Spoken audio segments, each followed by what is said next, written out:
Hello everybody, I want to show you with this video how you can change the straps at the Samsung Galaxy Watch Ultra. First of all, you need to turn the watch here, that we will have a good look at the back, and here are two buttons, and these two buttons are pretty important. And let's start now with removing the first strap here. So deeply press that button at this side and gently remove now here the strap. Same thing at the other side, so just deeply press the button and gently remove the strap.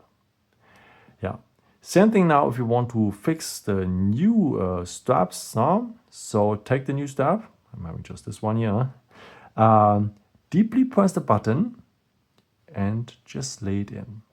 Leave the button and make the test that it's fixed. As you can see, pretty easy. So this is, by the way, how it works here. If you deeply press the button, this one moves here. It's pretty important that you deeply press the button.